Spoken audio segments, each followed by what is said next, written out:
محمد بن عبد الله صلى الله عليه وعلى آله وأصحابه وأزواجه وذريته أن الله يعلي درجاتهم في الجنة وينفعنا بأسرارهم وأنوارهم وعلومهم ونفعاتهم وبركاتهم في الدين والدنيا والآخرة ويجعلنا من حزبهم يرزقنا محبتهم ويتوفنا على ملتهم ويحشرنا في زمرتهم بالعافية والسلامة لهم الفاتحة. أعوذ بالله من الشيطان الرجيم. بسم الله الرحمن الرحيم. الحمد لله رب العالمين الرحمن الرحيم مالك يوم الدين.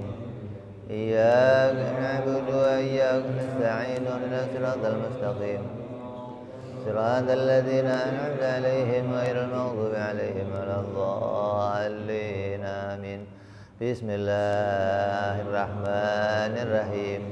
نويت تعلم وتعليم وتذكر وتذكير والنفع والانتفاع والإفادة والاستفادة والحث على التمسك بكتاب الله وسنة رسول الله صلى الله عليه وسلم ودعاء إلى الهدى والدلالة على الخير ابتغاء مرضاته وقربه وثوابه وحسن الخاتمة مع اللطف والعافية وصلاح العاقبة. Bismillahirrahmanirrahim. Alhamdulillah rabbil alamin. Bihi nasta'inu ala umuri dunya waddin. Salatu wassalamu ala Rasulillah Sayyidina wa habibina wa syafi'ina wa maulana Muhammadin sallallahu alaihi wa ala alihi wa sahbihi ajma'in. Amma ba'du.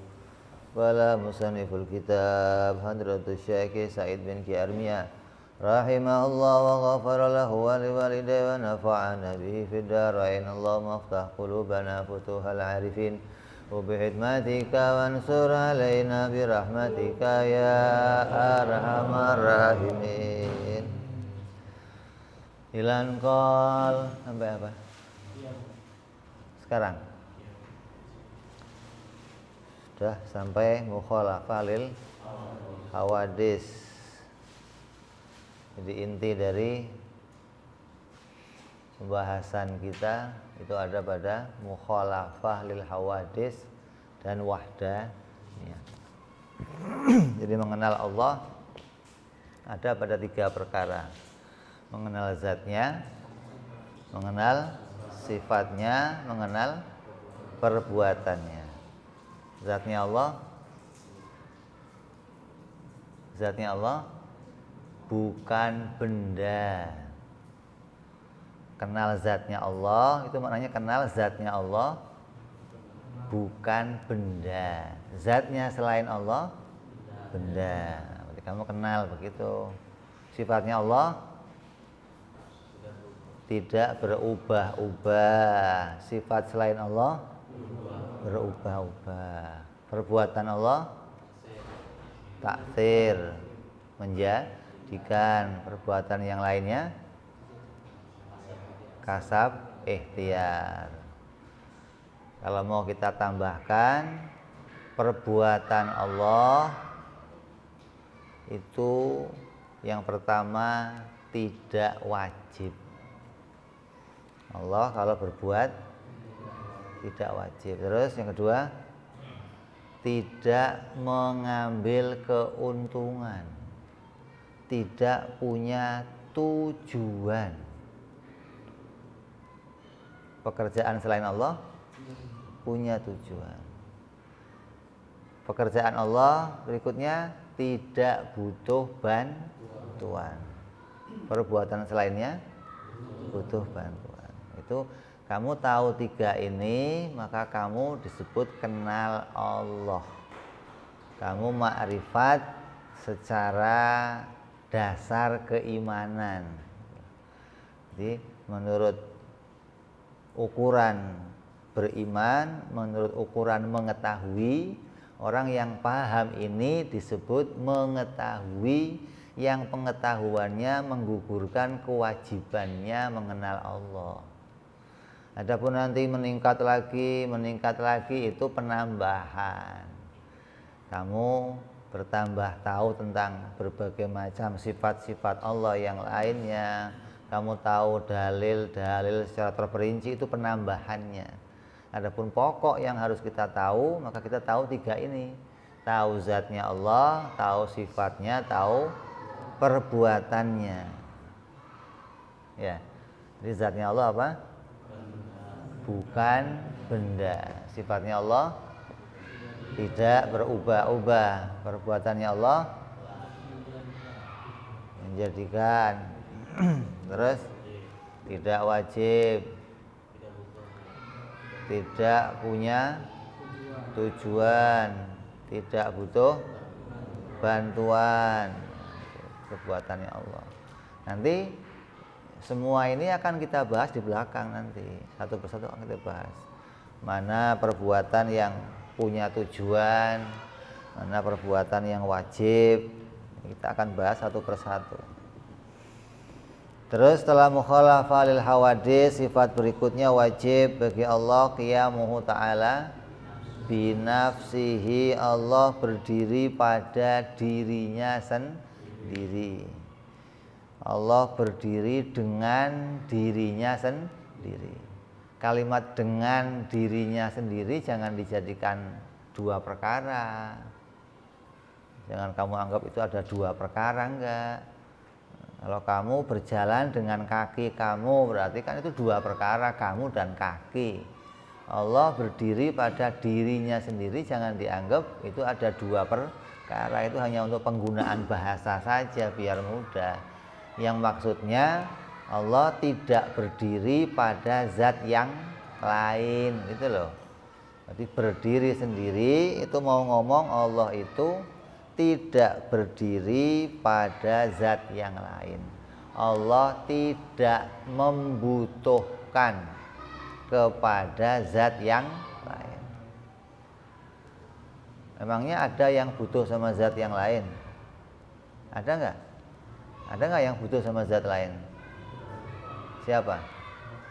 Yang butuh sama zat lain siapa? Butuh apa?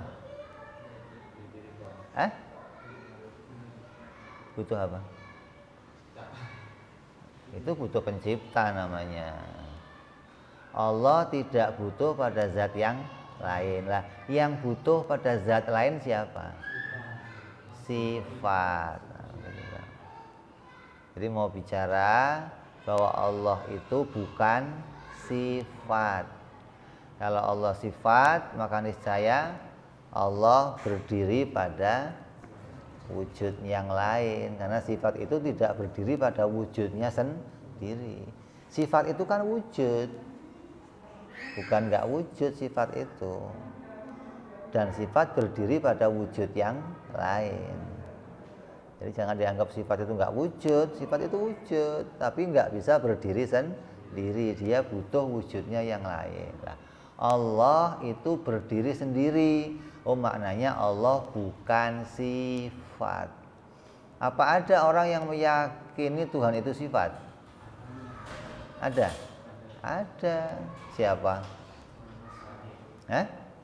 Semuanya. Semuanya selain orang Islam itu meyakini Tuhan itu sifat. Kenapa? Si Tuhan itu bisa berdiri pada siapa saja. Kalau dia berdiri pada api, maka api punya kekuatan. Makanya orang Majusi menyembah api. Dianggap api itu wujudnya benda tapi sifatnya Tuhan, gitu loh. Maka disembah, bisa mengalahkan yang lain, bisa menumpas yang lain. Makanya api disembah. Begitu datang banjir bandang, api mati, bingung dia, Tuhan mati. Tuhannya kalah, bingung dia.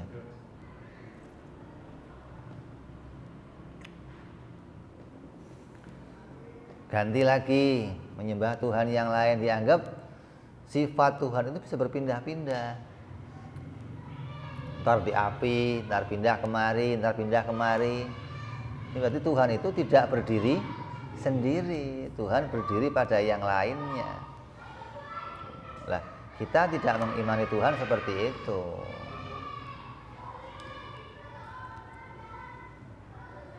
Sewa satpam satu taruh luar. Kalau enggak kasih macan satu.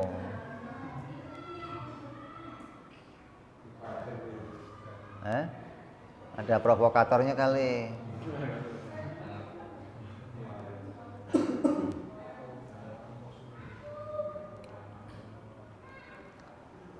Ya, jadi qiyamu binafsi itu kita wajib mengimani bahwa Allah itu zat. Allah berdiri pada zatnya sendiri. Kita juga zat. Apa boleh ngomong Allah itu zat? Boleh. Mana dalilnya Allah itu zat? Dalilnya perkataan Imam Ibnu Hajar dalam kitabnya, dia menyatakan tafakkaru fi khalqillah wala tafakkaru fi dzatillah. Nah, berarti Allah itu disebut zat gitu loh. Berpikirlah kamu kepada zatnya makhluk, jangan berpikir pada zatnya Allah. Kenapa? Ya nggak nyampe. Kalau mikir kepada zat Allah dari arah yang begini loh zatnya Allah, ya nggak bisa. Tapi kita bisa mikir zatnya Allah dari arah mengambil penafian dari melihat zatnya makhluk, begitu dong. Mengambil yang negatif atau yang negasi dari sifatnya makhluk, dari zatnya makhluk.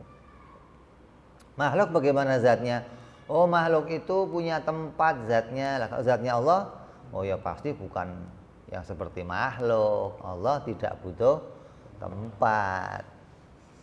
Tempat itu juga berbeda makna nanti. Ada tempat menurut akal, ada tempat menurut orang filsafat. Kata filsafat tempat itu apa? Kata filsafat tempat itu apa? Kata filsafat tempat itu ini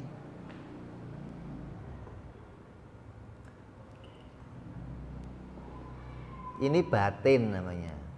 Ini zahir.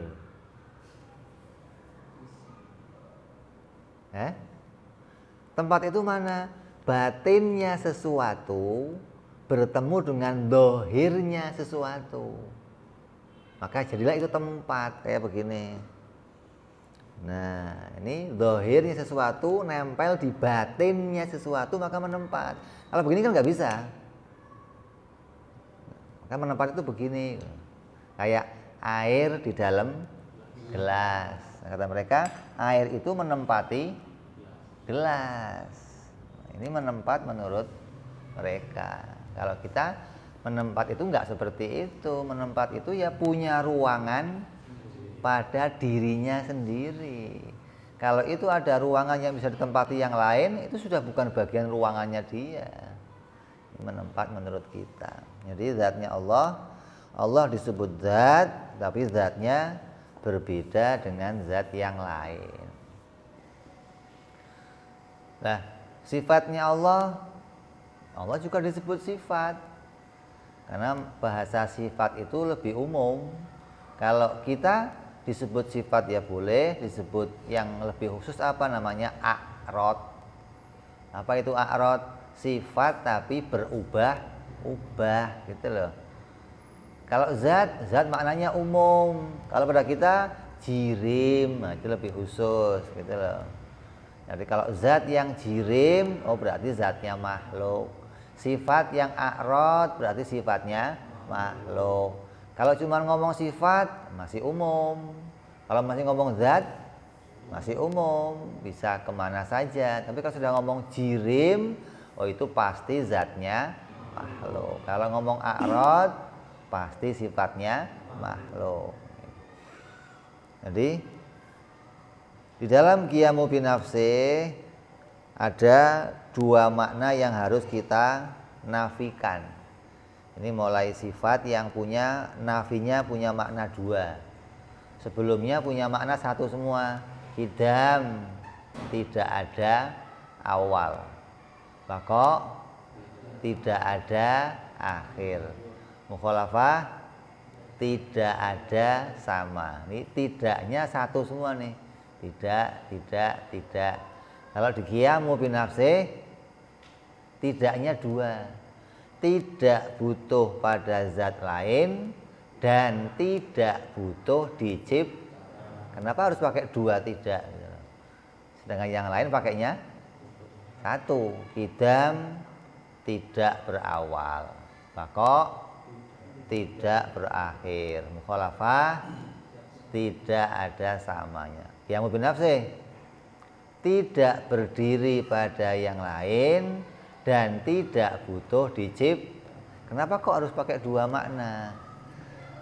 Pakai dua makna ini, pakai dua penafian biar nggak ada penyerupaan, biar nggak ada persamaan dengan zatnya kita. Karena kalau hanya qiyamu binafsih diartikan tidak butuh pada zat yang lain, zatnya kita juga nggak butuh sama zat yang lain, gitu loh. Karena yang namanya zat itu tidak butuh sama yang lain. Yang butuh pada yang lain namanya sifat, gitu loh. Allah itu zat, dia nggak butuh sama yang lain. Saya juga zat, kenapa nggak nyembah saya aja kamu? Kalau ukurannya Tuhan itu disembah karena zat doang, kenapa nggak nyembah saya aja? Saya juga zat. Maka ditafsir dengan dua penafsiran. Oh, dia nggak butuh zat yang lain karena dia zat dan tidak butuh juga diciptakan.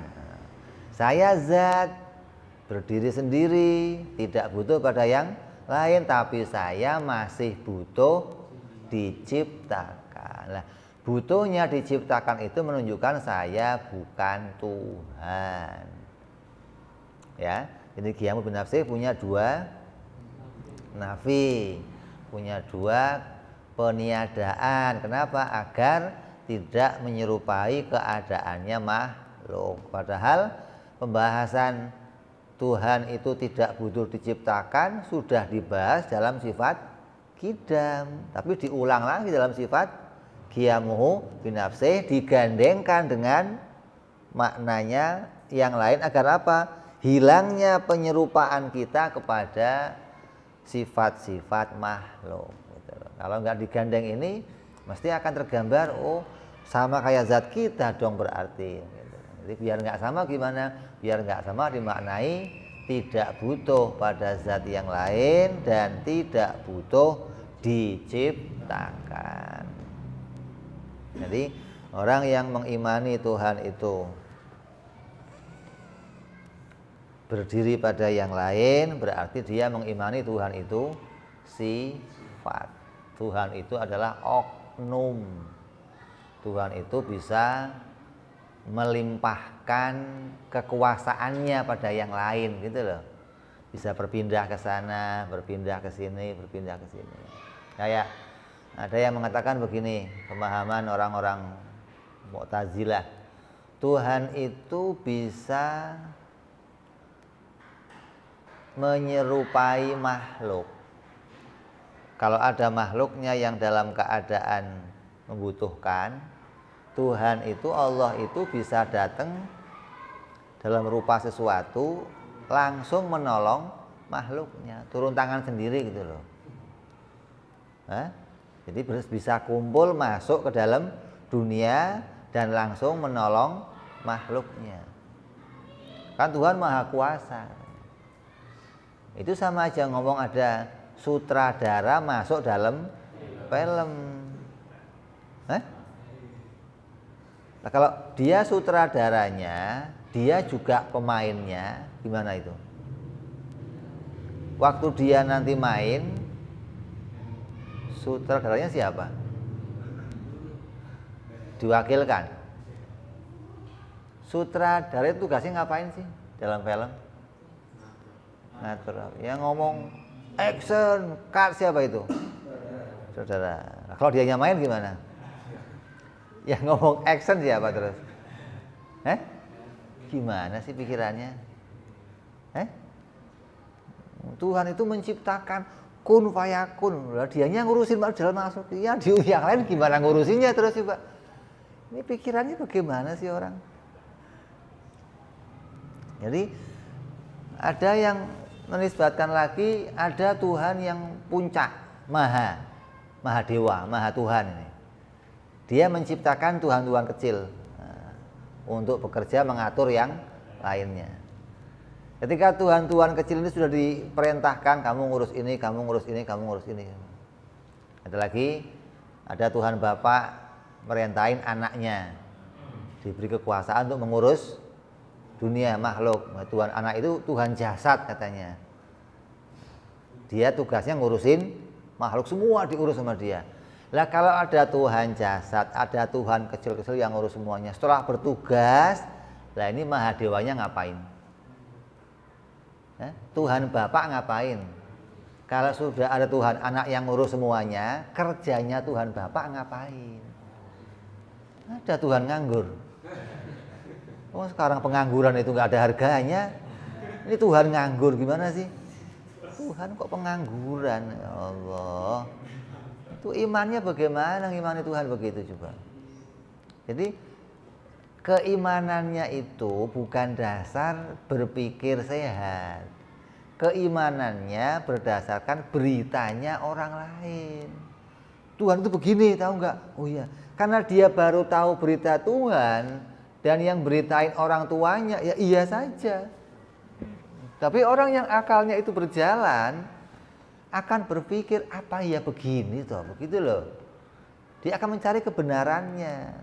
Dan orang yang mau mencari kebenaran harus objektif. Nggak boleh, kan bapak saya yang ngomong jangan dibantah. Oh ya nggak bisa. Objektif itu ya harus konsekuen. Yang ngomong siapa saja, kalau nggak benar ya kita cari kebenarannya, begitu loh. Jangan terus kalau sudah bapak saya ngomong pasti benar. Nggak begitu. Kalau bapak saya ngomong pasti benar, sedunia ini benar semua nanti. Sedunia itu kadang imannya berita dari orang tuanya semua. Kalau kata orang tua pasti benar, berarti sedunia benar semua. Jadi orang yang akalnya jalan, akalnya memang mau mencari kebenaran, dia nggak akan terima begitu saja pada setiap berita. Tapi dia akan berpikir pada kenyataannya.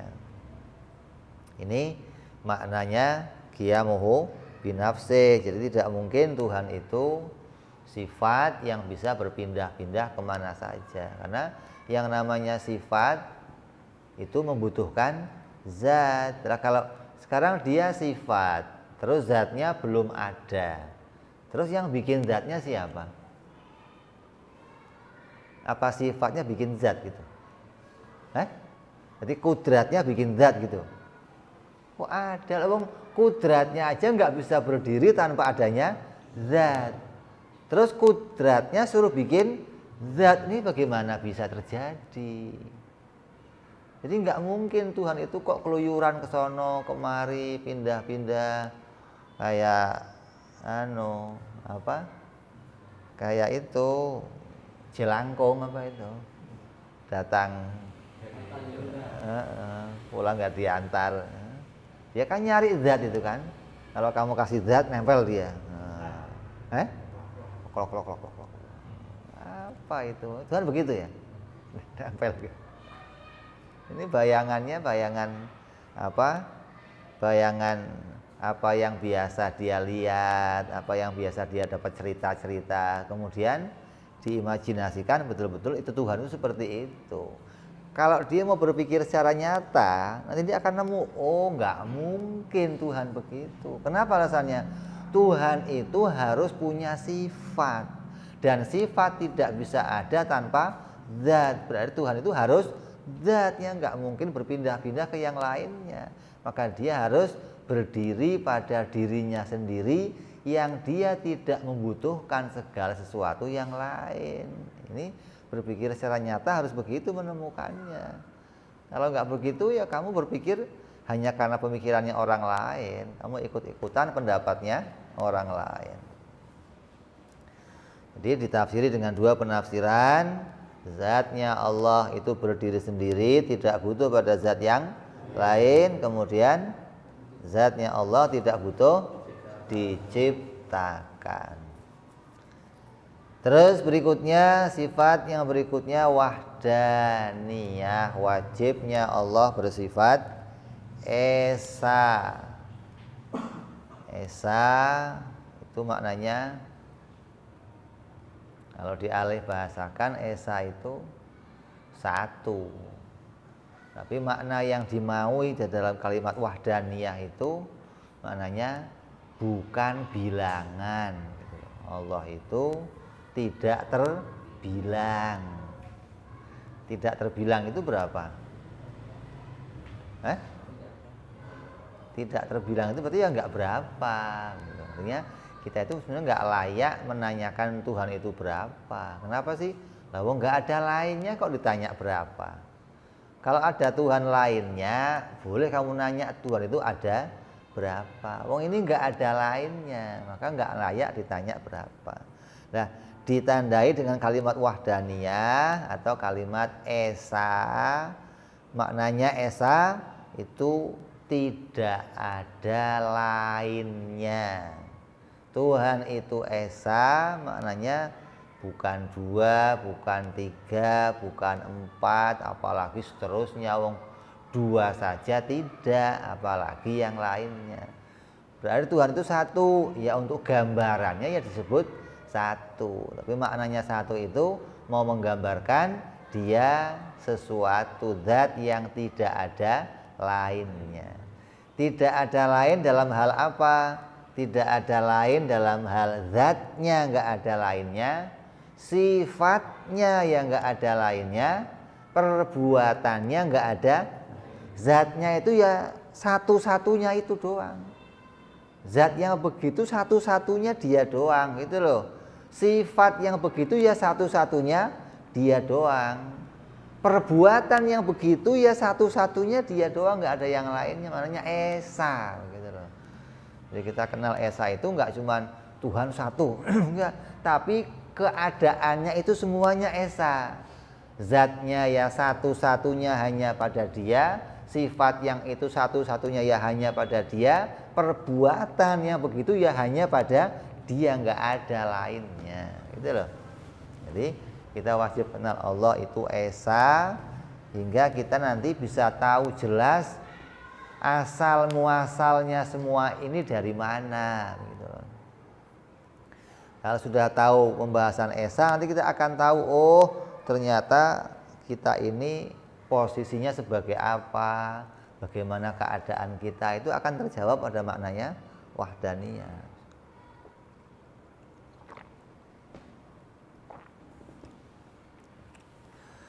Yang pertama esa di dalam zatnya.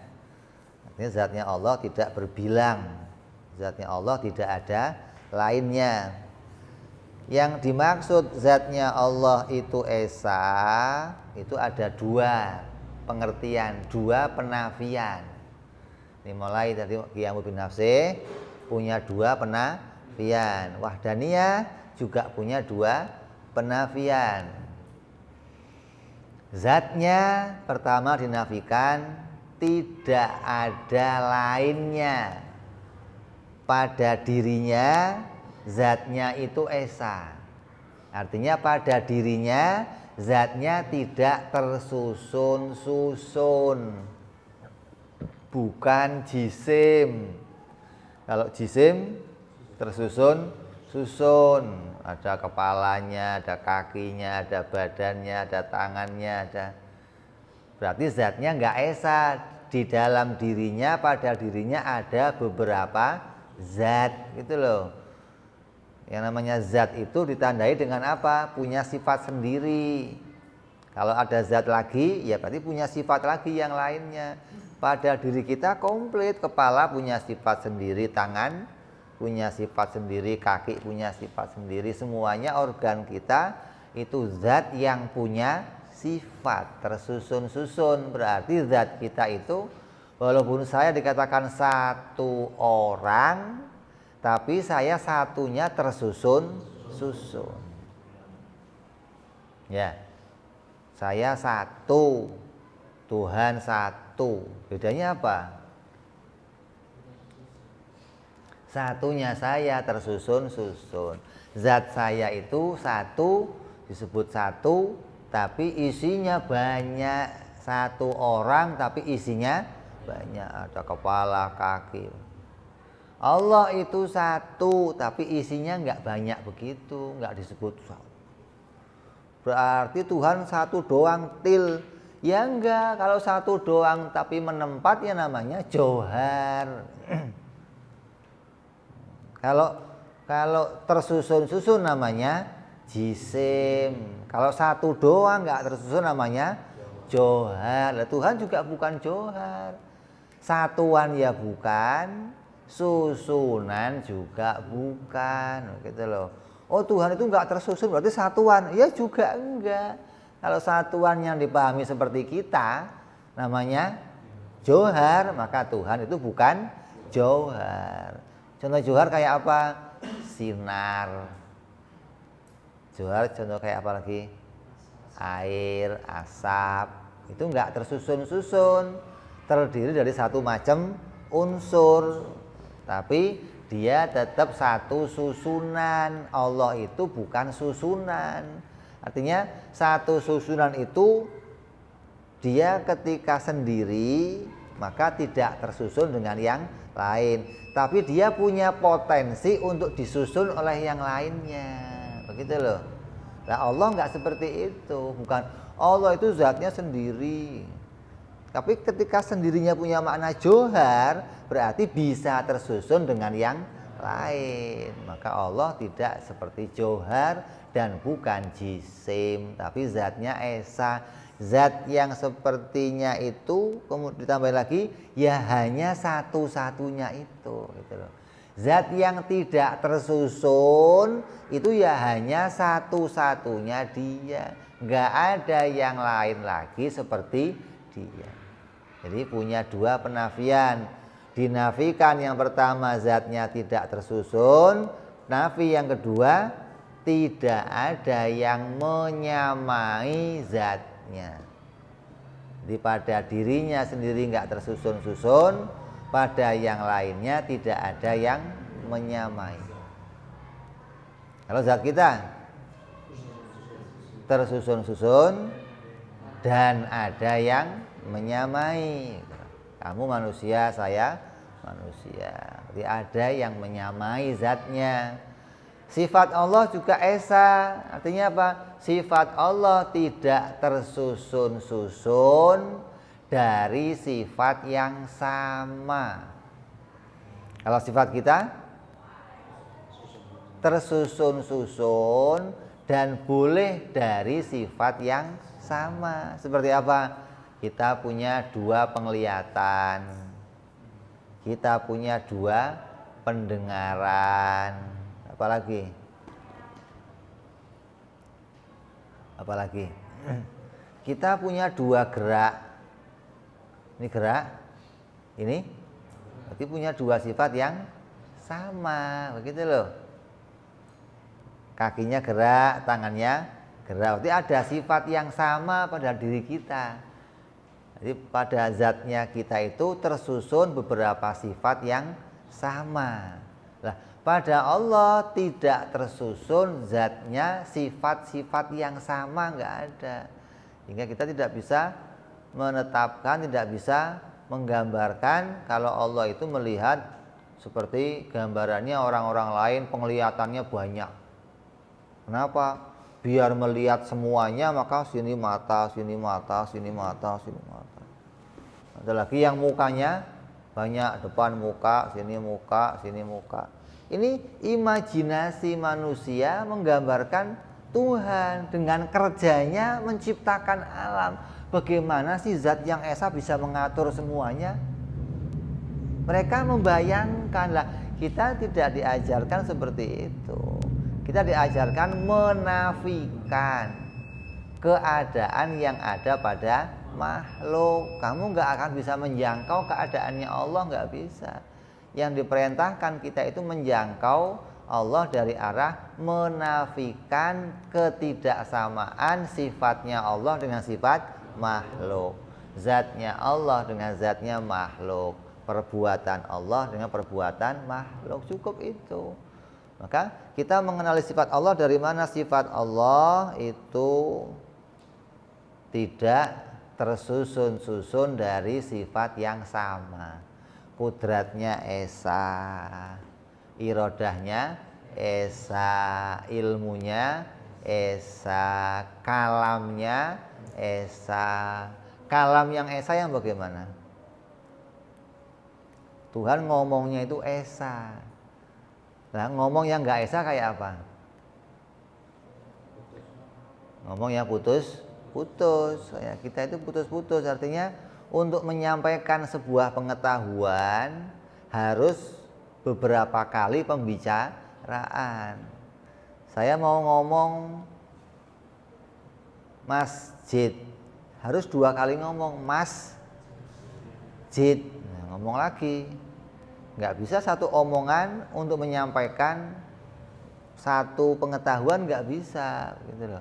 Apalagi kamu mau cerita di masjid ada orang sholatnya tidur orangnya, terus di masjid dia ngiler, di masjid dia panjang bener ceritanya, itu harus berkali-kali dengan pembicaraan. Lah kalamnya Allah esa. Gimana kalam yang esa? Semua yang diketahui bukan hanya satu berita, bukan, semua yang diketahui, semua berita yang ada, semua yang Allah ketahui dikalam dengan kalam yang esa gitu. Allah ngomongnya nggak tersusun-susun. Kalau kita mau ngomong wajib, mustahil, jaiz sudah 3 kali ngomong. Nah di ilmunya Allah itu juga ada wajib, mustahil, jaiz. Allah bicara wajib, mustahil, jaiz yang nggak tersusun kayak kita. Kalamnya kalam yang esa. Ini namanya kamu tidak menyamakan kalamnya Allah seperti kalamnya makhluk. Kalau kalamnya makhluk bagaimana? Tersusun-susun. Semua sifat Allah esa. Dari mulai kudrat, iradat, ilmu, hayat, sampai kalam, semua sifat Allah esa. Penglihatannya esa, pendengarannya esa, nggak tersusun-susun. Ini mana? Itu berarti satu penafian, sifat Allah tidak tersusun-susun dari sifat yang sama. Nafi keduanya apa? Sifat Allah tidak ada yang menyamai. Jadi 2 penafian. Sifat Allah tidak tersusun-susun dan sifat Allah tidak ada yang menyamai. Zat ya begitu, zatnya Allah tidak tersusun-susun dan zatnya Allah tidak ada yang menyamai. Ini punya 2 penafian semua.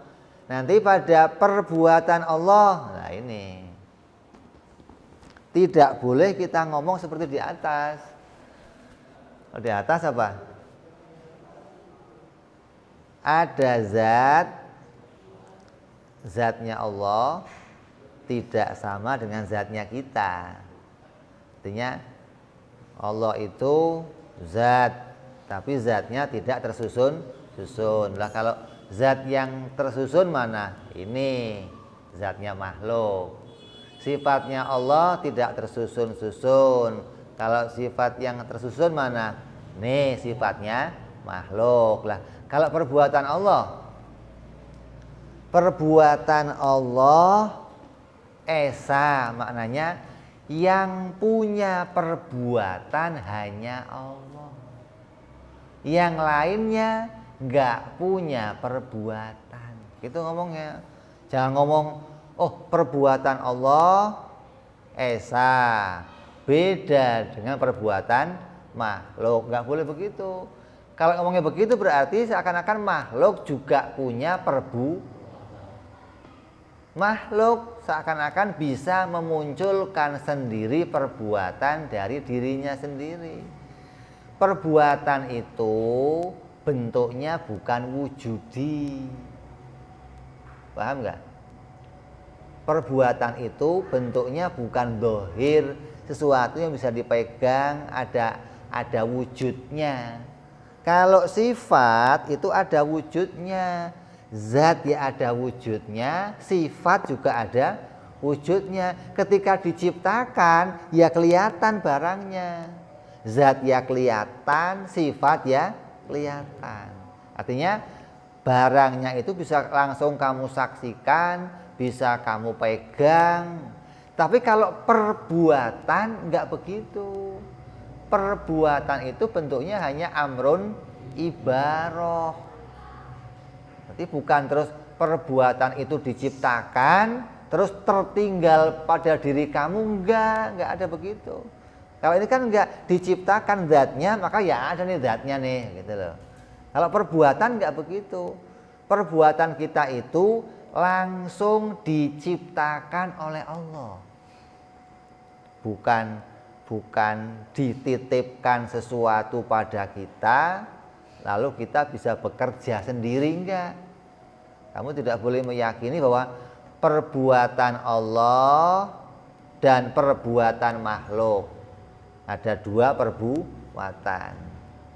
Kalau diartikan seperti ini, maka jadinya perbuatan Allah itu enggak esa. Kita harus mengartikannya, yang punya perbuatan hanya Allah. Artinya apa? Yang punya perbuatan dari dirinya sendiri itu hanya Allah. Nah, yang lainnya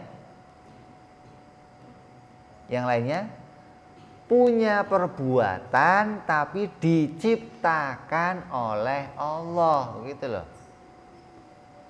Jadi kita punya perbuatan, tapi perbuatan itu tidak muncul dari diri saya sendiri. Jadi nggak bisa kamu ngomong perbuatan saya beda dengan perbuatan Allah. Oh, nggak bisa. Maknanya esa dalam perbuatan itu apa? Allah esa dalam perbuatan, maknanya perbuatan Allah tidak ada yang lain yang menyamai seperti perbuatan Allah. Kalau kamu katakan seperti itu berarti ada perbuatan lain selain perbuatan Allah, sama seperti ada zat lain, sama seperti ada sifat lain. Nah, pada perbuatan ini tidak boleh disamakan dengan zat dan sifat. Kita harus bicaranya zat, bicaranya perbuatan Allah itu esa, maknanya yang punya perbuatan hanya Allah. Yang lainnya Allah diciptakan perbuatannya. Dengan satu makna ini, maka kamu harusnya bisa menyadari saya ini nggak bisa ngapa-ngapain. Saya ini nggak bisa ngapa-ngapain. Kalau ada yang terjadi pada saya, maka kejadian itu pasti dimunculkan oleh Allah. Saya duduk, saya berdiri, saya jalan, saya bisa makan, bisa minum, bisa bergerak, maka semua itu perbuatan yang diciptakan oleh Allah. Diciptakan pada diri saya. Saya bisa duduk, saya bisa jalan, saya bisa makan. Kalau ditanya, itu yang makan siapa? Yang makan ya saya. Tapi makan itu hasil diciptakan oleh Allah. Bukan saya bisa makan sendiri, bukan. Tapi saya bisa makan ini ditolong oleh Allah. Kalau Allah nggak menolong, saya nggak punya perbuatan makan. Ini nanti akan, dari pembicaraan ini nanti akan terpisah 3 macam golongan. Ada golongan Jabariyah, ada golongan Mu'tazilah, ada golongan Ahlu Sunnah wal Jamaah. Dari pembahasan yang terakhir ini muncul 3 kelompok manusia, 3 keyakinan yang ada di dunia. Tinggal kamu milih kamu yang mana. Tinggal kamu milih kamu yang mana. Kalau kamu nggak ngaji, maka kamu akan memilih salah satunya tanpa sadar. Kalau kamu sudah ngaji, kamu milih dengan kesadaran kamu sendiri, berarti saya yang begini aja lah. Tinggal kamu pilih yang seperti apa 3 ini. Yang satu namanya Jabariyah. Apa kata mereka? Kata Jabariyah, saya ini tidak punya perbuatan sama sekali. Yang punya perbuatan hanya Allah. Nah itu kamu kok duduk, kamu makan, kamu tidur, ini bukan saya, ini Allah. Saya nggak punya perbuatan. Jadi kalau saya kok pengen makan, ini bukan saya, ini Allah yang pengen. Jadi yang makan siapa? Allah ini yang pengen. Masa Allah pengen makan bagaimana sih? Ini kalau kamu berak, siapa yang pengen itu? Allah pengen berak. Ini Jabariyah yang mengatakan dia tidak mengakui dirinya punya perbuatan. Dia hanya mengakui Allah yang punya perbuatan, dan perbuatan yang ada pada dirinya adalah perbuatannya Allah. Bukan perbuatan dirinya yang diciptakan Allah, bukan, tapi dianggap ini perbuatan Allah. Ini mengingkari kenyataan. Wong yang duduk dia, yang makan dia, yang minum dia, kok dia katakan yang makan Allah, yang minum Allah, yang gimana sih? Gatot kaca diterbangkan sama dalang. Yang terbang siapa? Gatot. Yang terbangin siapa? Dalangnya ikut terbang enggak? Nah kan begitu mestinya. Masa ada dalang menjadikan orang lain kerja, kok dalang ikut terbang bagaimana? Nah kalau dalang juga ikut terbang, Gatot kaca terbang, yang nerbangin dalang siapa? Gimana sih? Jadi kita itu, Jabariyah menganggap kita itu diciptakan oleh Allah, dan apapun yang saya kerjakan ini ya Allah, saya nggak ada. Saya bagaikan bulu yang tertiup angin, sudah nggak jelas lah. Terserah Allah lah, mau duduk yaitu Allah, mau ketiup ke barat yaitu Allah, mau ke timur yaitu Allah, itu sudah bukan saya lagi, kata dia. Ini pengakuan Jabariyah bahwa dirinya bukan siapa-siapa, bukan apa-apa. Kelompok yang kedua lagi namanya Qadariyah, yang mengatakan saya punya perbuatan, yang perbuatan saya itu diciptakan oleh Allah. Allah menjadikan saya, dan Allah menitipkan kekuatan pada diri saya. Dengan kekuatan itu saya bisa bekerja.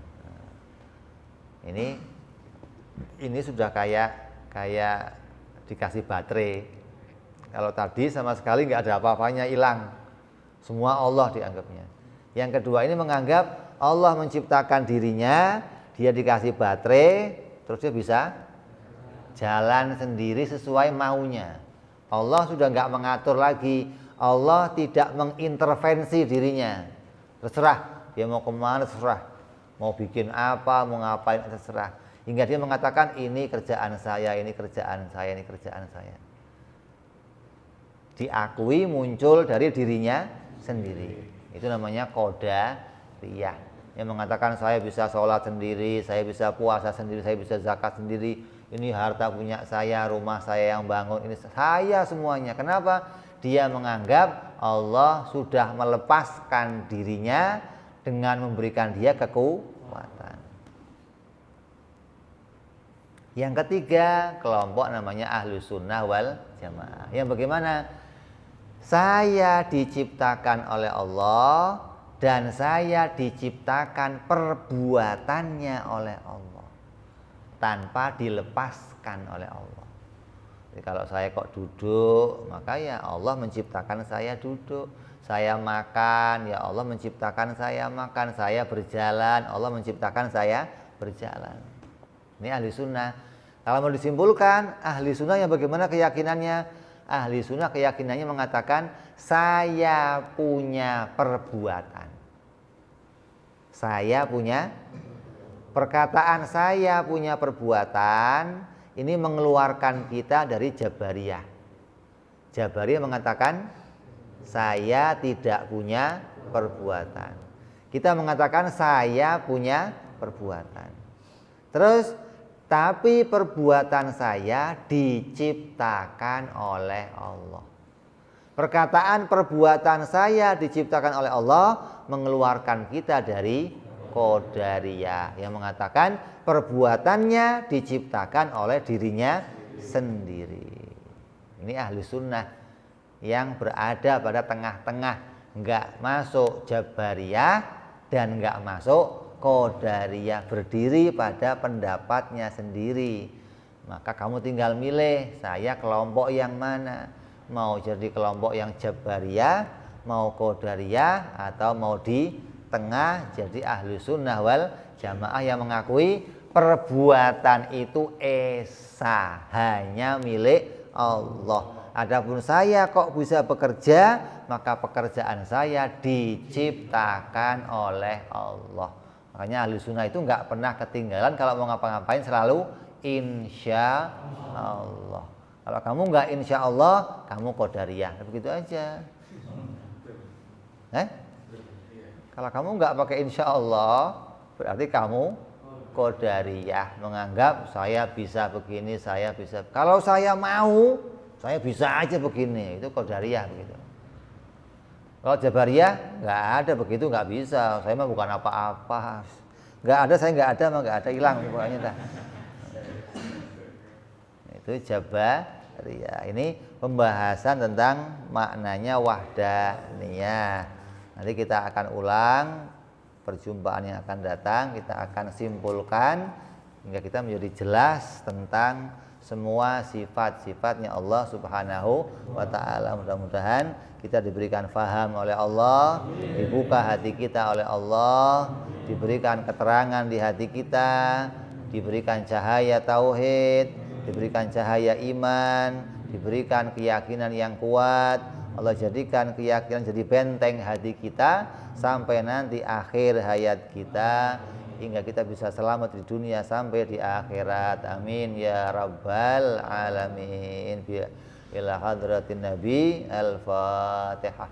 A'udzu billahi minasyaitonir rajim. Bismillahirrahmanirrahim. Alhamdulillahirabbil alamin arrahmanir rahim maliki yaumiddin. Iyyaka na'budu wa iyyaka nasta'in ihdinas siratal mustaqim. Siratal ladzina an'amta 'alaihim ghairil maghdubi 'alaihim waladdallin. Amin. Ya Rabbana i'tarafna bi annana iqtarafna wa annana asrafna 'ala al-adha ashrafna wa tub 'alaina tauba taghsil kulli hauba واستر لنا عوراتي وآمن روعاتي واغفر لوالدينا ربي ومولودينا والآل والإخوان وسائر الهلان وكل ذي محبة أو جيرة أو صحبة والمسلمين أجمع من ربي اسمع فضلا وجودا منا لا باكتساب منا